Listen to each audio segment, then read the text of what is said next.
सवाल नंबर 8, निम्नलिखित को सरल करें। इसमें देखिए टोटल f तक कितना आपको प्रश्न दिया हुआ है। इन सभी को गुना करके और इसका जो गुणनफल आएगा उसका मान बताना है, यानी कि इसको सरल करना है। ठीक है, तो आइए एक एक करके सभी सवाल को हम सरल करते हैं। देखिए सवाल को यहाँ पे लिख लिए हैं। 8 का a दिया हुआ है 4xy गुना 5xy गुना 0। तो देखिए अगर गुना में 0 हो, ठीक है, तो इसका गुणनफल 0 हो जाएगा। हम जानते हैं कि किसी भी संख्या में अगर 0 से गुना कर देते हैं तो उसका गुणनफल 0 हो जाता है। ये गुना का गुण होता है, शून्य का गुण होता है कि शून्य अगर किसी संख्या के साथ गुना हो जाए तो उसका मान शून्य हो जाता है। ठीक है, तो जब इसको हम सरल किए तो देखिए शून्य आया, ये आपका आंसर हो गया। देखिए सवाल नंबर 2, इसमें आपको 3 राशि दिया हुआ है और इसका गुना करना है। ठीक है, यानी कि इसको सरल करना है। तो सबसे पहले तो हम चिन्ह देखते हैं, चिन्ह को गुना करते हैं। तो देखिए ये है प्लस में, ठीक है, देखिए धनात्मक है, ये भी धनात्मक है और ये भी धनात्मक है। तो इसको गुना कर लीजिए पहले। तो देखिए प्लस को प्लस से गुना करेंगे तो प्लस होगा, और फिर प्लस को गुना करेंगे प्लस से तो प्लस होगा, यानी कि इसको हम गुना किए इसके चिन्ह को, तो चिन्ह क्या आया, देखिए प्लस आया। ठीक है, यानी कि जब हम इसको सरल कर रहे हैं तो चिन्ह इसका धनात्मक होगा। ठीक है, प्लस में होगा।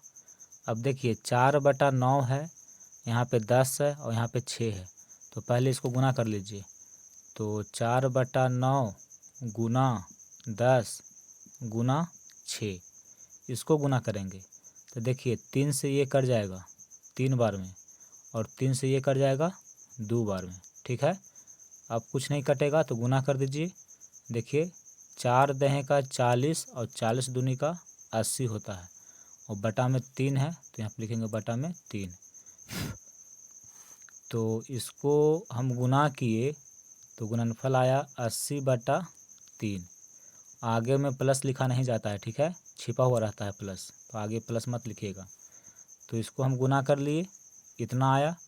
अब देखिए a का घात 5 है, यहाँ पे a का घात 3 है, तो इसको गुना करिए पहले। तो देखिए a का घात 5, इसको गुना करना है a का घात 3 से, तो a लिखेंगे और दोनों के घात को हम जोड़ देंगे, तो 5 और 3 8, यानी कि इसको गुना किए तो a का घात 8 आया। देखिए चर अगर समान हो तो घात गुना में जुट जाते हैं। तो देखिए दोनों का चर क्या है, समान है, तो समान है तो चर हम वैसे ही लिख दिए, और दोनों का जो घात है उस घात को हम जोड़ दिए।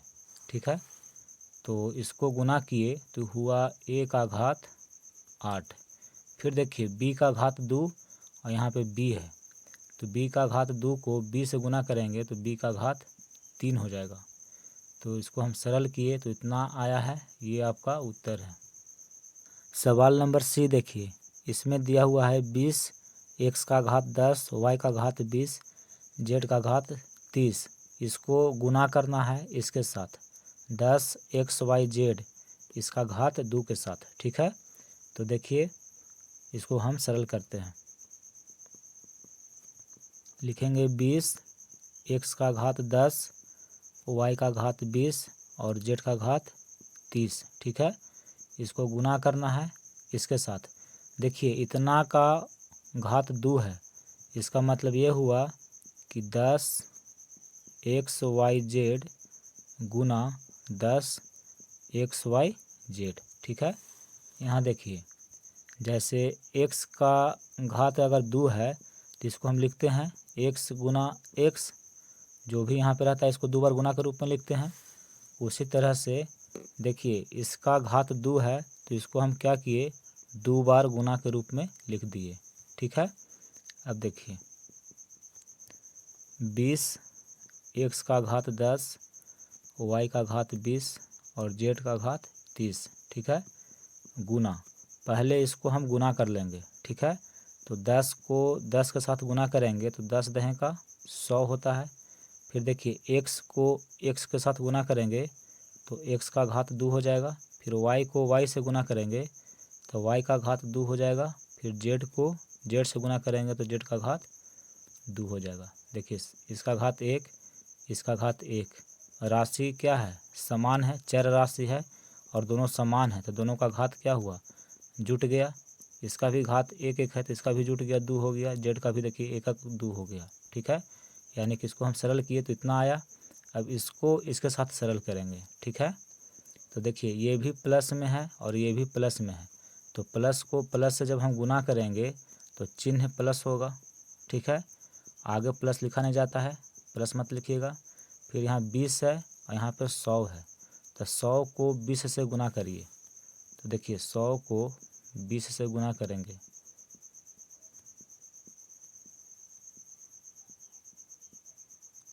तो 100 को 20 से गुना करेंगे तो 2000 आएगा। ठीक है, तो यहाँ पे लिखेंगे 2000। अब देखिए x का घात 10 है और यहाँ पे x का घात 2 है तो इसको इसके साथ गुना करेंगे। ठीक है, तो देखिए चर क्या है? समान है, x यहाँ भी x है तो x लिखेंगे और दोनों के घात को जोड़ देंगे। ठीक है, तो यहाँ पे 10 है और इसका घात 2 है तो 10 और 2 12 हो जाएगा। फिर देखिए y है, यहाँ भी y है तो y को y के साथ गुना करेंगे तो y इसका घात 20 और इसका घात 2 तो 20 और 2 22। फिर देखिए z को z से गुना करेंगे तो z इसका घात 30 और इसका घात 2 तो 30 और 2 32। देखिए दोनों यहाँ पे देख रहे हैं कि समान चर राशि है, यहाँ भी z यहाँ भी z तो अगर समान है तो दोनों के जो घात होते हैं वो घात आपस में जुट जाते हैं। ठीक है, गुना में तो 30 और 2 32 हो गया। तो जब इसको हम सरल किए तो देखिए इतना आया है, ये आपका उत्तर है। देखिए सवाल नंबर डी, इसको हम सरल करते हैं। यहाँ पे माइनस है, यहाँ पे प्लस है और यहाँ पे माइनस है। पहले हम चिन्ह का गुना करते हैं तो देखिए माइनस प्लस माइनस। ठीक है, इसको गुना कर लीजिए पहले। तो माइनस को प्लस के साथ हम गुना करते हैं तो माइनस प्लस माइनस होता है। ठीक है, अब देखिए माइनस है, यहाँ माइनस है तो माइनस को माइनस से गुना करना है तो माइनस माइनस प्लस होता है। ठीक है, यानी कि चिन्ह को हम गुना किए तो क्या हुआ? प्लस हुआ। देखिए ना, माइनस माइनस तो माइनस माइनस गुना होता है तो प्लस हो जाता है और यहाँ पे प्लस है तो प्लस को प्लस से गुना करेंगे तो प्लस होगा। ठीक है, तो आगे प्लस लिखा नहीं जाता है तो प्लस मत लिखिएगा। अब देखिए 6 है, यहाँ पे 2 है, यहाँ पे 1/4 है तो इसको गुना कर लीजिए। 6 गुना 2 गुना 1/4। देखिए 2 दूनी का 4 और 2 तिया 6। 3 को 1 के साथ गुना करेंगे तो 3 होगा, यानी कि जब इसको हम गुना किए तो इसका मान आया है 3। अब देखिए यहाँ पर a का घात 2 है। ठीक है, यहाँ भी देखिए a का घात 2 है तो इसको जब हम गुना करेंगे तो हो जाएगा a का घात 4। दोनों का घात जुट गया। ठीक है, अब देखिए यहाँ पे b है, यहाँ पर भी b है तो b को b से गुना करेंगे तो ये होगा b का घात 2।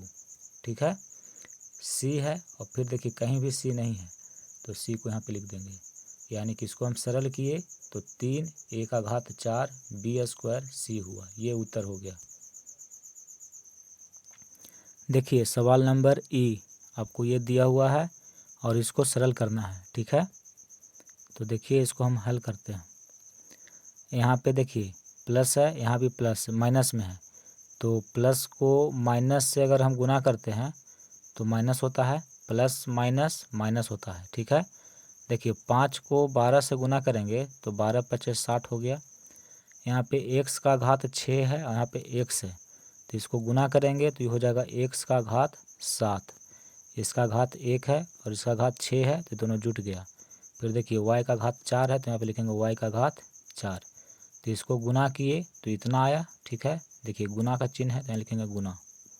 अब देखिए इसको और इसको एक साथ हम गुना करते हैं। ठीक है, ये माइनस में है, ये प्लस में है तो माइनस प्लस माइनस होता है। ठीक है, गुना में 2 को 10 से गुना करेंगे तो कितना होगा? 20 हो जाएगा। अब x का घात 6 और x, तो ये हो जाएगा x का घात 7। इसको इसके साथ गुना करिएगा तो x का घात 7 हो जाएगा। फिर देखिए y का घात 6 है और इसको गुना करेंगे y के घात 2 से, तो ये हो जाएगा y का घात 8। 6 और 2 8, ठीक है। अब इसको और इसको गुना करना है, तो देखिए ये भी माइनस में है और ये भी माइनस में है, तो माइनस और माइनस को जब हम गुना करते हैं तो प्लस हो जाता है, ठीक है। अब 60 को 20 से गुना करना है, तो देखिए 60 को 20 से हम गुना करते हैं, तो 0 0 0 और 2 छक 12, 0 0 2 1। 60 को 20 से गुना करिएगा तो 1200 होगा, ठीक है। तो 1200 लिखे। x का घात 7 है और यहाँ पे x का घात 7 है, तो इसको जब हम गुना करेंगे तो हो जाएगा x का घात 14। 7 और 7 जुट गया, ठीक है। फिर देखिए y का घात 4, यहाँ पे y का घात 8 है, तो इसको जब हम गुना करेंगे तो हो जाएगा y का घात 12। गुना में क्या होता है कि अगर चर समान है, तो देखिए चर y यहाँ भी है y यहाँ भी है, तो चर क्या है, समान है। तो अगर चर समान है तो उसके घात जुट जाते हैं, तो 4 और 8 को हम जोड़ दिए, ठीक है। तो इसको जब हम सरल किए तो देखिए इतना आया है 1200, x का घात 14, y का घात 12, ये आपका उत्तर होगा। देखिए सवाल नंबर F, आपको इन सभी को सरल करना है, ठीक है। तो देखिए सब गुना के रूप में है, तो हम देख रहे हैं कि इसमें एक जीरो है, ठीक है। तो कितना ही बड़ा संख्या क्यों न हो, अगर उसको आप जीरो के साथ गुना करते हैं तो गुणनफल जीरो हो जाता है, ठीक है। आप इन सभी को गुना करिए और अंत में जीरो से गुना करिएगा तो गुणनफल जीरो हो जाएगा। ये शून्य का गुण होता है कि शून्य अगर किसी संख्या में गुना कर दिया जाए शून्य से तो गुणनफल जीरो हो जाता है, ठीक है। तो इसको गुना करने की आवश्यकता नहीं है, क्योंकि हम देख रहे हैं कि इन सभी के बीच में एक संख्या जीरो है जिससे गुना किया जा रहा है। तो जब हम जानते हैं कि जीरो से अगर किसी संख्या को गुना करेंगे तो गुणनफल जीरो हो जाता है, ठीक है। तो हम डायरेक्ट यहाँ पर लिख देंगे शून्य, यानी कि इसको हम सरल करेंगे तो शून्य होगा। ये आपका उत्तर हो गया।